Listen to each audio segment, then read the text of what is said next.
राजधानी भोपाल के रविंद्र भवन में आज राज्य स्तरीय गोवर्धन पूजा कार्यक्रम का भव्य आयोजन किया गया। इस अवसर पर मुख्यमंत्री डॉक्टर मोहन यादव ने पारंपरिक विधि विधान से गौ पूजन कार्यक्रम का शुभारंभ किया। कार्यक्रम में प्रदेश भर से आए डेयरी उद्यमियों को उत्कृष्ट कार्य के लिए सम्मानित किया गया। इस मौके पर सीएम ने कहा कि गांव विश्वस्य मातरः अर्थात गाय समूचे विश्व की माता है। उन्होंने कहा कि पृथ्वी हमारी माता है, किंतु इस जीव जगत में गाय संपूर्ण सृष्टि की जननी है और पालनहार के रूप में पूजनीय है। मुख्यमंत्री ने भगवान श्री कृष्ण के जीवन का उल्लेख करते हुए कहा कि भगवान श्री कृष्ण ने गौ सेवा और गौ पालन से ही अपनी शक्ति का सृजन किया और उसी शक्ति से कालिया नाग जैसी विषधारी सर्प को भी परास्त किया।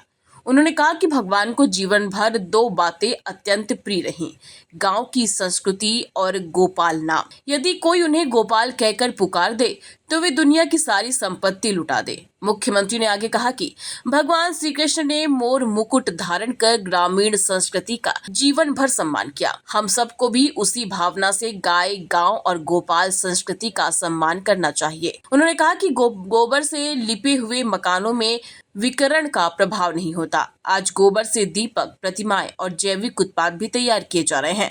जैविक खेती से उत्पादित फसलों में अद्भुत ताकत होती है जो हमारी परंपरा और प्रकृति दोनों को सशक्त बनाती है। मुख्यमंत्री ने कहा कि हर भारतीय त्योहारों में कोई न कोई गुड़ संदेश छिपा होता है जो समाज को एकता, संवेदना और प्रकृति से जुड़ने का आह्वान करता है। मध्य प्रदेश तीसरे नंबर का राज्य है। हमारा सबका प्रयास रहेगा दूध उत्पादन में भी नंबर 1 का मध्य प्रदेश बने।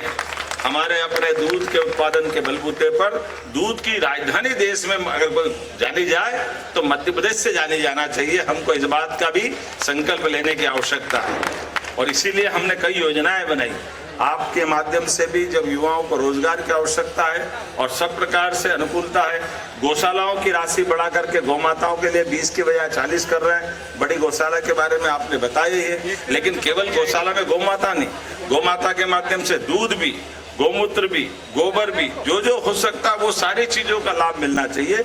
इस प्रत्येक क्षेत्र में काम करने की आवश्यकता है और प्रत्येक क्षेत्र में हम भी प्रोत्साहन दे रहे हैं। उम्मीद कर रहे हैं कि आज के गोवर्धन पूजा के माध्यम से हम सब मिल करके इस सनातन संस्कृति की धारा को और मजबूत करें। इसके माध्यम से गरीब आदमी की जिंदगी, हमारे लिए तो ये बात भी सही है कि आज हमारा इतना बड़ा पूरा प्रदेश और पूरे प्रदेश के वन का क्षेत्र बड़ा है, कई प्रकार के अलग अलग चुनौतियां हैं, कहीं कोई खेती नहीं कर सकते, तमाम प्रकार के टाइगर अभयारण्य और क्या क्या चीजें हैं, लेकिन हर जगह हमको पशुपालन करते हुए पशुओं को चारा देने की व्यवस्था तो है ही सही, तो आय के रास्ते निकालने के लिए एक तरह से वो बड़ी भूमिका अदा करते हैं।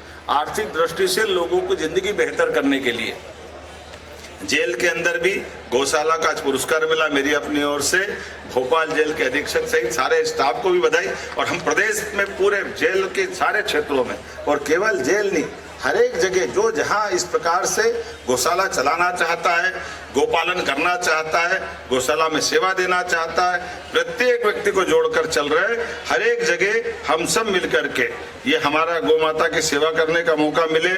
आज मेरी अपनी ओर से एक बार फिर आप सबको बधाई देता हूँ। इस दीपावली का पर्व चल रहा है। दीपावली एक दिन की नहीं है, दीपावली 5 दिन की होती, इसलिए आज भी है, कल भी है और कल के बाद परसों भी है। कोई आज गोवर्धन पूजा कर रहा है, कोई अमावस 2 मान रहा है, कोई बात नहीं। मेरे सामने भी प्रश्न आया था कि भैया आज करें कि कल करें। हमने कहा जब भी मर्जी आए कर लो, करके और सड़क पर छोड़ देते हैं। मैं आपसे निवेदन करना चाहता हूं, इसमें आप सबकी जन भागीदारी की भी आवश्यकता है और जन जागरण की भी आवश्यकता है। हम सब मिलकर के गौ माता को सड़क से हटाने के लिए, जो आज सड़कों पर गौ माता है उसको हटाने के लिए माननीय मुख्यमंत्री जी ने जो महत्वाकांक्षी योजना बनाई है स्वावलंबी गौशाला, उसके माध्यम से हम उसको सड़क से गौशाला में ले जाने का काम करेंगे। माननीय मुख्यमंत्री जी का एक बार फिर से बहुत बहुत धन्यवाद करना चाहता हूं और आभार करना चाहता हूं कि इस कार्यक्रम को इस गति दी। आज मैं देख रहा हूं गांव-गांव में जितनी भी गौशालाएं हैं उन सब जगह हर गांव में लगभग गोवर्धन पूजा मनाने का काम हो रहा है। एक बार फिर से मैं उपस्थित सभी महानुभाव का और आप सबका बहुत बहुत धन्यवाद करना चाहता हूं और आप सबको एक बार फिर से दीपावली और गोवर्धन पूजा की बहुत बहुत बधाई, बहुत बहुत शुभकामनाएं। धन्यवाद। जय हिंद। के दूसरे दिन गोवर्धन पूजा का आयोजन की परंपरा हजारों साल से पूरे देश में है, मध्य प्रदेश में है। ऐसे में मध्य प्रदेश सरकार ने गत वर्ष से गोवर्धन पूजा, दशहरा, शस्त्र पूजन, रक्षाबंधन, मकर संक्रांति, होली, सारे त्यौहार समाज की उनके साथ मनाने का जो निर्णय किया और खासकर गोवर्धन पूजा तो हमारी देशी पशुधन को बढ़ाने के लिए मध्य प्रदेश सरकार के पशुपालन मंत्रालय की ताकत है।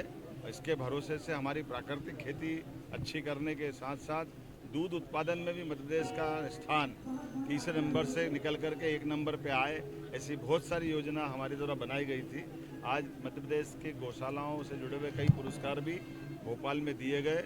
गोवर्धन पूजा आज भी हो रही, कई लोग कल भी कर रहे हैं और हमने तो कहा कि जब गौ माता को पूजे तब अच्छा है, रोज़ गोवर्धन पूजा मने, इससे आनंद की क्या बात है। मेरी अपनी ओर से पूरे प्रदेशवासियों को गोवर्धन पूजा के अवसर पर बधाई और आप सबके माध्यम से अपील करना चाहूँगा, आइए हम घर घर गोपाल बनाएं, गौ माता को पालें, गोवंश को बचाएं, गौशालाओं में जुड़ें, गौशाला के माध्यम से प्राकृतिक खेती, जैविक खेती को अपनाएं, सुपुष्ट और पोषक तत्व के आधार पर फसल उत्पादन भी करें और हमारे दूध के विभिन्न प्रकार के उत्पादों के माध्यम से किसानों की भी आय बढ़ाएं। किसानों की आय डबल करने के लिए मध्य प्रदेश सरकार पशुपालन विभाग में लगातार योजनाओं के आधार पर आगे बढ़ रही है। गौशालाओं का भी अनुदान हमने डबल किया है। 40 लाख की गौपालन योजना में 10 लाख का अनुदान हम दे रहे हैं। कई प्रकार की योजनाओं को लगाते हुए सच में पशुपालन विभाग के माध्यम से हमारे किसानों की, गरीबों की, युवाओं की सभी क्षेत्रों में आय बढ़ाने के ये प्रयोग है। मेरी अपनी ओर से एक बार फिर दीपावली के पावन प्रसंग के अवसर पर गोवर्धन पूजा की सबको बहुत बहुत बधाई।